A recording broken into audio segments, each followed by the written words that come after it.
دوستوں اور بزرگوں، آج میں اپنے گریبان میں جھانک کے دیکھتا ہوں، آپ ذرا اپنے گریبانوں میں جھانک کے دیکھیے اور ذرا اپنے دائیں بائیں گرد و پیش حالات و واقعات کا مطالعہ کیجئے، اپنے گاؤں کا، اپنے شہر کا، اپنی بستی کا، اپنے محلے کا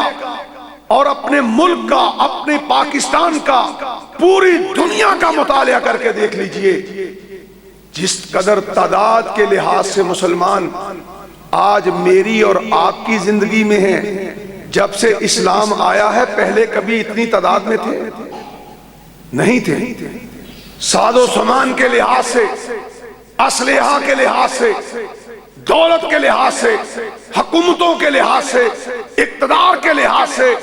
اور تعداد کے لحاظ سے پوری دنیا کی تاریخ میں اس سے پہلے کبھی مسلمان نہیں تھے جتنے آج ہیں۔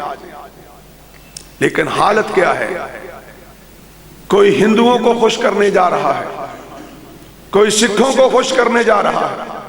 اور کوئی ٹرمپ کے قدموں میں پڑا ہے، اور کوئی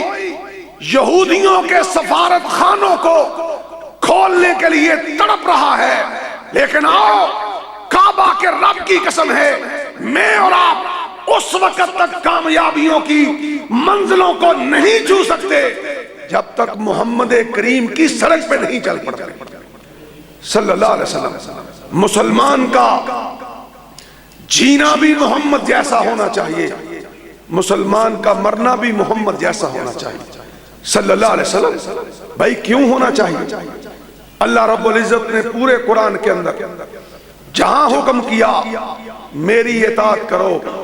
وہاں یہ بھی فرمایا کہ میرے محمد کی اطاعت بھی کرو صلی اللہ علیہ وسلم۔ لیکن کئی ایسے مقام ہیں کہ جہاں رب نے کہا کہ تم محمد کی مان لینا، سمجھ لینا کہ عرش والے کی مان لی صلی اللہ علیہ وسلم۔ وَمَن يُطِعِ الرَّسُولَ فَقَدْ أَطَاعَ اللَّهَ، جس نے مدینے والے کی اطاعت کر لی اور اس کے پیچھے چل پڑا، وہ اپنے دل اور دماغ میں سوچ لے کہ وہ عرش والے کے پیچھے چل پڑا۔ ایک ہی ہستی ہے دیپال پور کے باسیوں، اس کائنات کے اندر ایک ہی وجود ہے، ایک ہی امام ہے، ایک ہی مقتدا ہے، ایک ہی پیشوا ہے، ایک ہی ہادی ہے، ایک ہی مرشد ہے، ایک ہی امام اعظم ہے، ایک ہی رہبر اعظم ہے، ایک ہی جرنیل ہے، ایک ہی سیاستدان ہے، ایک ہی امام ہے کہ جس کی بات اللہ کی بات ہے، دوسرا کسی ماں نے جناچ نہیں،